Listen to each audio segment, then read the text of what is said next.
Welcome to the podcast, where we introduce you to incredible humans who share their journeys with the mission to inspire you to harness your own inner tenacity to drive your life and career forward. And now, your host, Adam Posner.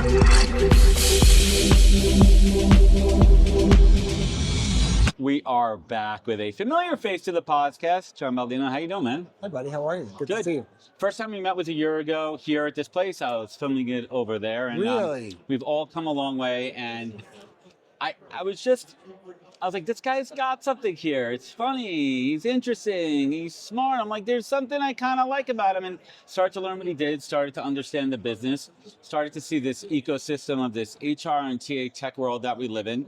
And you're someone that I'll fangirl for a second here. I look up to. I see what you're doing. We talk shop. Yep. You are I go back to even the conversation that me and Joel were having for a few minutes at the bar last night.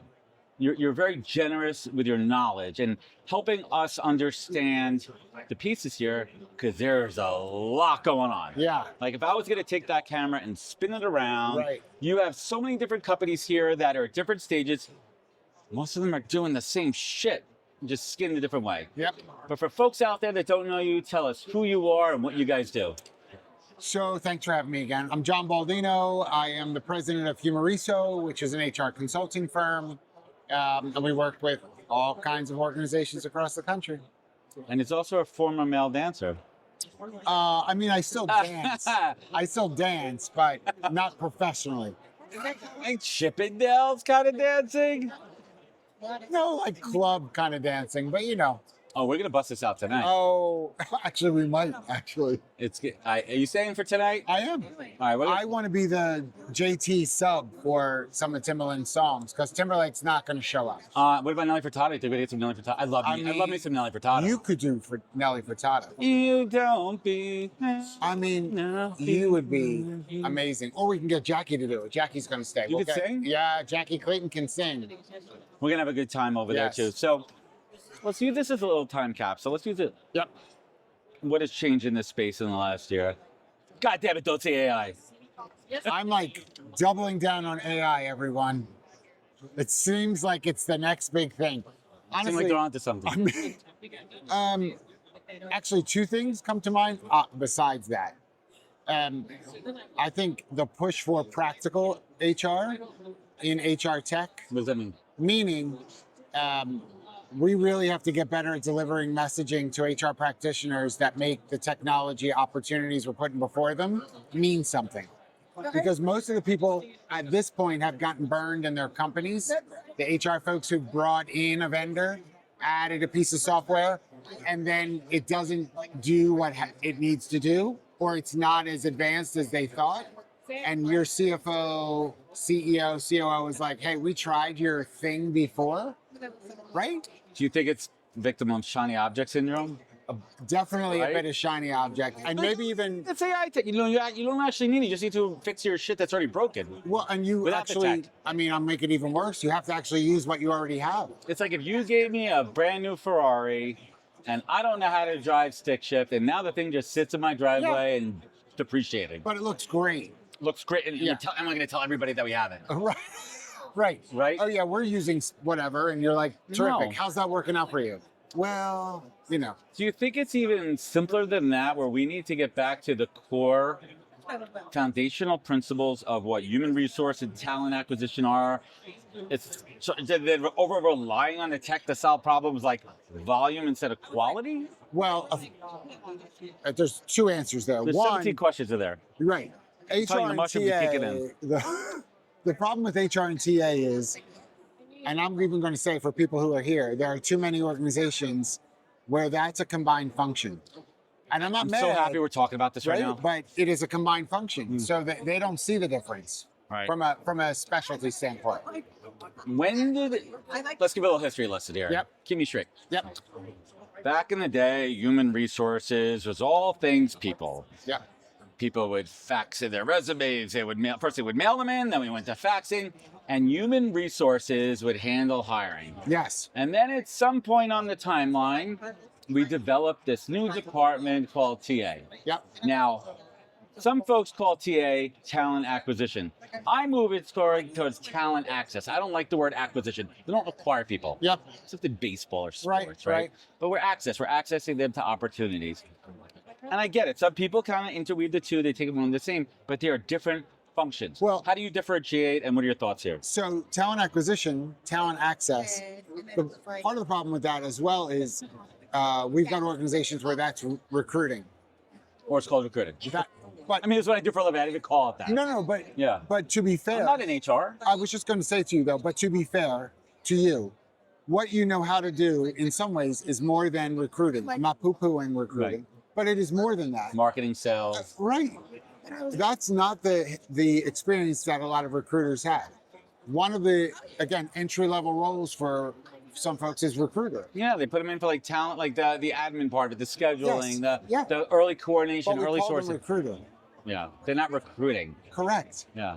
Recruiting is the act of actually going out and compelling somebody through any communication channel to be interested in your company and draw them in. That is recruiting, right? Not phone screens. No. Right? Or resume review. I'm not mad at those things, but if we call people recruiter and we let them believe that they're a recruiter, that is going to influence the definition of talent access, talent acquisition. That's what we're doing. Right. We are morphing the definition, and we shouldn't.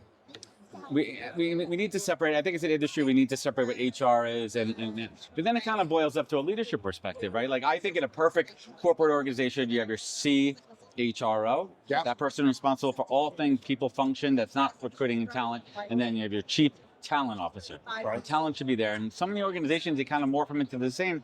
But as your point, it's a different skill set, and that trickles down into technology. But on top of that, if you've got, I've talked to them, there's some organizations represented here. They have no shade, 300, 400, 500 people. Amazing. Love that they have that organization size. And we've allowed the top-ranking HR person to be called CHRO at a 300-person company.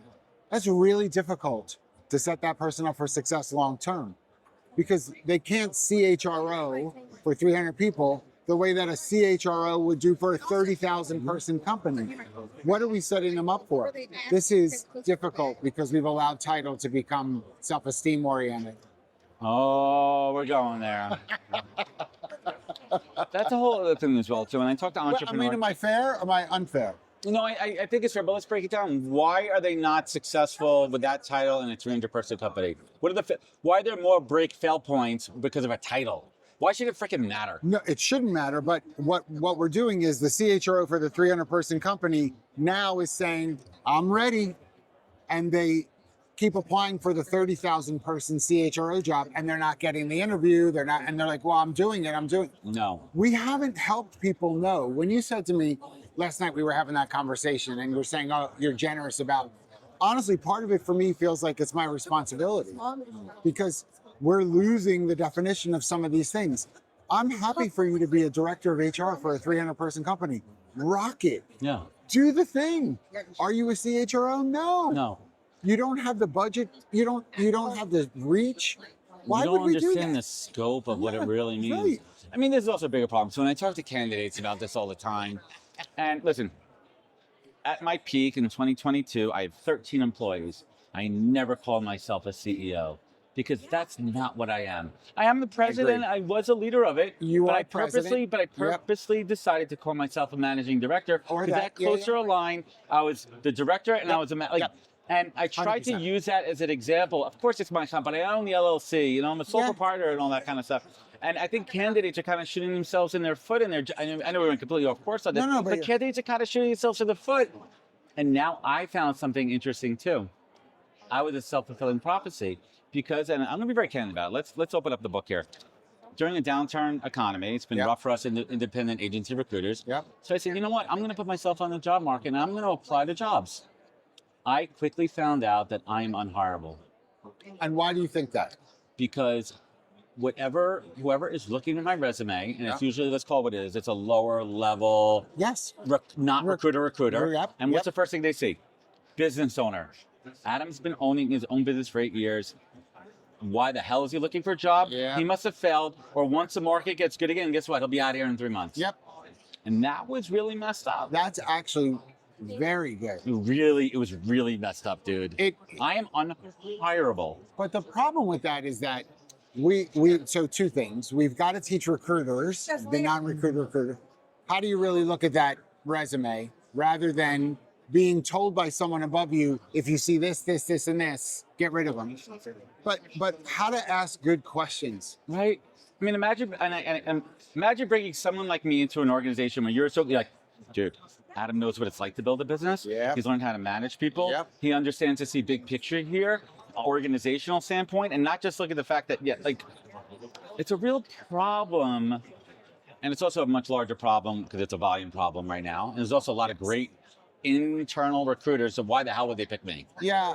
Well, and I think it's twofold. You're not hireable in the way that you describe, but you're very hireable when you come to the table to say, I can actually increase your pipeline because of what I know how to do and how I know how to do it. But I'm not going to go through your traditional channel of non-recruiter recruit. And I'm going to do things a little coming different. in differently. Hey everyone, we'll jump right back into the conversation, but first let's talk about a game changer in hiring, Greenhouse. Greenhouse is a leading hiring platform that helps companies get measurably better at hiring. Because when it comes to building great teams, every hire should be the right hire. With Greenhouse, you don't just fill roles, you transform your hiring with a structured process that ensures fairness, removes bias, and enables data-driven decisions. AI-powered workflows in Greenhouse streamline every step from sourcing top talent to personalizing the candidate experience, allowing recruiters to focus on strategic, high-impact hiring that drives real business outcomes. The result? A faster, more efficient process that turns talent into a true competitive advantage. Over 7,500 companies, including HubSpot, Duolingo, Gong, JD Power, and Scout24, trust Greenhouse to optimize their hiring process and take candidates from talented prospects to top performers. And it's not just the best hiring platform, it's also a great place to work. Greenhouse has been recognized by Fortune, Inc. magazine, Glassdoor, Forbes, and more as a top workplace. Want to hire better, faster, and more fairly? Visit greenhouse.com today and get ready to hire for what's next. All right, back to the show. And I say the same thing too. Let's bring it back another 10,000 feet too. I've had this conversation. Me and my team have been most effective when we bring in our high-touch, white-glove, talent on demand, we'll call it RPO model. Yep. Because we are bringing an agency mindset, because we are actually recruiters into a company where they are more administrators, for lack of a better word. Yep. And we're bringing speed. We're bringing skill, not to diminish internal teams, because there are incredible internal teams out there, right? And some of the best recruiters I know are actually internal recruiters. Absolutely. But generally speaking, there's sometimes a lack of fire behind it. Well, I have to tell you something. Fire is a bit of a skill as well. We've done a really good job of trying to tell people to be less than in some things. Don't go forward. It's obnoxious, blah, blah, blah, blah. And then we put them in roles and we're like, now go get them. And they're like, I don't know how to go get them. I've spent 5 years being told not to do that. So this kind of pivots to this fun part of the conversation. Here's another reason why I think I'm invaluable too. If I came into an organization, and you know me, right? But what if you didn't know me and you're interviewing me and you're like, what do you know? What tools do we see? What tools do you use? You're like, haha, funny you mention that. Like, I'm literally at the pinnacle of knowledge as a media resource, as a recruiter who uses these tools. I could go around here and say, I've used that one, I've used that one, that one. Here's the things I like about it, and not. So I'm adding value to myself as a recruiter then. And that's the value you have to bring. So let's talk about what's happening here. High level, what are you seeing? Let's focus on TA, not HR. In the TA tech space in the last 2 years. What are we seeing out there? What are the news headlines here? What are we seeing? Well, I mean, obviously some of this is in some ways old news, but some of what we're seeing is offboarding some specific responsibilities that were recruiter, talent specialist responsibilities. I'm having something screen my resumes. I'm having something do first tier interviewing, right? That AI bot that's now talking to people. Okay, that's happened over the past couple of years for sure. But the problem with that is, once that happens, now it comes to you as the next layer of the process. If I've not encouraged you or taught you how to ask good questions, think critically, do the sort of piggyback questioning, because you're not practicing it on the front end anymore. You're having something else do it. Yeah, you're losing the muscle memory. I am not helping you do your job really well. No. So when I look at all the tools that are around here, what I'm asking some of them are, how do you, while you're handling some of these first tier things, So sourcing, screening, and scheduling. yep, how do you maybe turn around and allow that to become something of a learning lesson to the practitioner that's there? That's a differentiator, in my opinion, for some of these tech companies that really want to find their place. I mean, but what is that differentiator? I mean, I could literally scan the room right now. They do the same thing as that company. Those two do the same over there. Those two are literally in a Twitter war right over there. I know. I'm talking about rippling a deal right there for everybody watching right now. Just in case. Yeah. Which I think, well, we'll talk By about the that. way, I was You think this it's morning. The real, the Spygate? I don't know if it's that. Although this morning I was hoping for like a Jets and Sharks kind of fight right there in the middle. Huh. It would be awesome. Like a dance off? A flash mob. If Mambo starts, we're screwed. Right. Right, but it's real, folks. There's real drama in the THR tech space. Yes. All right, man. Listen, John and I could talk for a long time here, but I want to ask you something. Yep. What is just pissing you off about this whole space here? I mean, first of all, it's a great vibe here, but like, It's a great vibe. I mean, what is it? Is it too much homogeneity? Is everyone trying to do the same thing? There's not enough differentiation. Like, what is it? Me, piss off takes a long while for me to get there. But what I would say is irritating is I have overheard some practitioners who spend good money to come here ask. This questions is my thing. Ask really core questions of the sponsors that are here. That that would be a really great thing to do, is like, I'm going to do a boot camp to come to an HR technology conference. Here are the things that you should be asking of your potential partners. Why don't we producer note? Why don't we think about that as a content piece? So you can write it up, right? Yeah. Like let's do a piece that's evergreen. That's like, here's your 15 minutes before you go to any conference. Watch this video. Yeah. I mean, I've had people saying, why should we pick you? Yeah, why you? And it's like, well, what do you think they're going to say? Right. Well, we're really the second best solution. So, Well, we're really the third, but we're gonna call it the second, right? Like, awesome, John. What's exciting you these days? Life. What's going on? So, I mean, I have to say, there's so much good stuff that's going on, even in a really difficult environment. I mean, obviously, politically, there's some tensions. Economically, there's some tensions. But I think if you're smart about leveraging the tension, there's some really great opportunities from a people standpoint to bring some high quality, awesomely engaged people into your organization. Take the risk. Take the rest. Take the rest. John Baldino on the podcast. Where can folks find you? Where can they connect? Where can they learn more? John Baldino HR on LinkedIn or Humareso.com. Awesome. Pleasure as always, sir. Great to see you, buddy.